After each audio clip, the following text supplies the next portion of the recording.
Bonjour à tous et bienvenue pour cette journée. Je m'appelle Sophie Rowe, je suis l'une des responsables du programme Sciences et Culture du Visuel.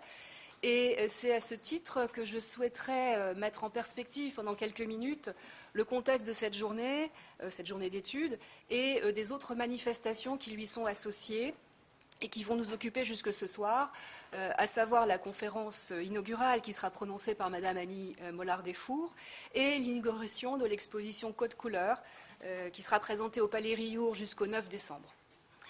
Ces manifestations s'inscrivent dans le cadre d'un projet plus vaste intitulé Didactique tangible, projet porté par Olivier Poncer à mes côtés, Catherine Alamel-Raffin et Martial Guédron qui sont présents dans la salle et qui vont intervenir aujourd'hui. Projet soutenu et cofinancé par de nombreuses institutions, dont le programme Sciences et Culture du Visuel et plus particulièrement le cluster iCave que je représente, puisque Didactique Tangible fait partie des 7 projets lauréats de l'appel à projet iCave pour 2014-2015. Le projet Didactique Tangible nous a paru exemplaire et nous sommes très heureux d'avoir pu l'accueillir au sein du programme Sciences et Culture du Visuel. Aux yeux de l'équipe Sciences et Culture du Visuel, c'est en effet un projet qui correspond pleinement à nos attentes scientifiques, puisque notre vocation est d'encourager le développement de projets interdisciplinaires autour des questions liées à l'image et au visuel, sous toutes leurs formes et à toutes les époques. Or, l'objectif du projet Didactique Tangible est d'étudier la pérennité de certains paradigmes de l'image scientifique et leur renouvellement à l'ère du virtuel et des nouvelles technologies. Les chercheurs de cette équipe se proposent d'interroger les modes de fonctionnement des images scientifiques, mais aussi des images didactiques, à travers la longue durée, et de mettre à l'épreuve l'hypothèse d'une pensée visuelle spécifique par rapport à la pensée verbale. Leur approche est fondée sur l'interdisciplinarité, et ça a été un de nos grands critères d'éligibilité au sein du programme SCV.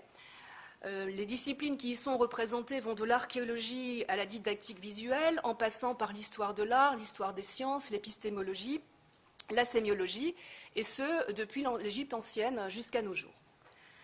Elle associe des enseignants et des chercheurs de plusieurs laboratoires français et étrangers, notamment des universités de Strasbourg, mais aussi d'Anvers, ainsi que les étudiants de l'atelier didactique visuel de la Haute École des Arts du Rhin de Strasbourg. Une des questions centrales qui traverse le projet Didactique Tangible est celle de l'objectivité dans l'image scientifique. C'est une problématique fondamentale qui a donné lieu à des ouvrages et des travaux très stimulants ces dernières années. Et c'est un sujet qui est loin d'être épuisé, naturellement. Et la réflexion que nous proposent aujourd'hui Olivier Poncer et Sandra Chamaret, et tous les intervenants de cette journée, va porter sur cette question plus spécifique de l'objectivité dans la couleur, et le rapport entre objectivité et couleur. J'aimerais souligner l'enthousiasme que ce projet a suscité dans nos communautés universitaires et toute la chaîne de collaboration qui s'est mise en place autour de ce projet afin de mettre en œuvre les manifestations qui nous réunissent aujourd'hui. Je suis certaine que de ces échanges, de ces rencontres, vont naître de nouvelles synergies entre Sciences et Culture du Visuel, l'ensemble des chercheurs qui participent à ce programme, et les chercheurs et les étudiants de Strasbourg. Avant de laisser la parole aux responsables de ces manifestations, je souhaitais remercier très chaleureusement, au nom de l'équipe Sciences et Culture du Visuel, Olivier Poncer et Sandra Chamaret, pour l'organisation de cette journée d'études et pour l'exposition Code Couleur. Mes remerciements s'adressent également à l'ensemble des intervenants de cette journée. Ils viennent de Strasbourg, de Lille, de Paris, de Bruxelles, de Valenciennes, et à Madame Annie Mollard-Desfours qui a accepté de prononcer la conférence inaugurale ce soir, juste avant le vernissage de l'exposition.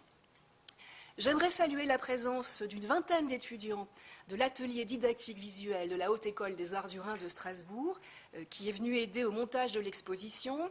Ils sont en grande partie d'ailleurs les maîtres d'œuvre de cette exposition.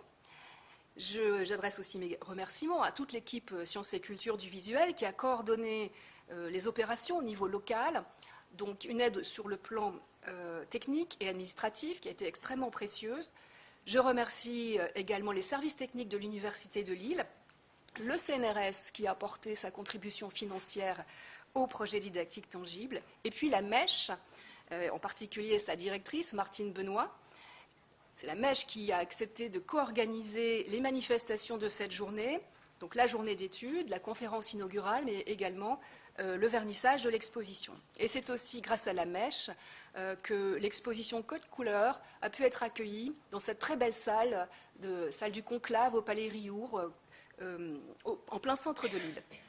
Alors, ce qui me donne l'occasion également de remercier la ville de Lille pour avoir mis à notre disposition cette salle. Une exposition, ça prend toute sa mesure à partir du moment où on la fait vivre.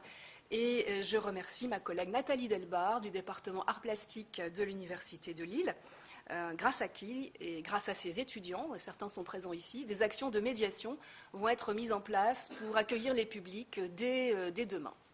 Voilà, donc il ne me reste plus qu'à laisser la parole à Olivier Poncert et Sandra Chamaret qui vont introduire cette journée et à vous souhaiter de très fructueux échanges et beaucoup de plaisir ce soir pour nous retrouver au vernissage de l'exposition.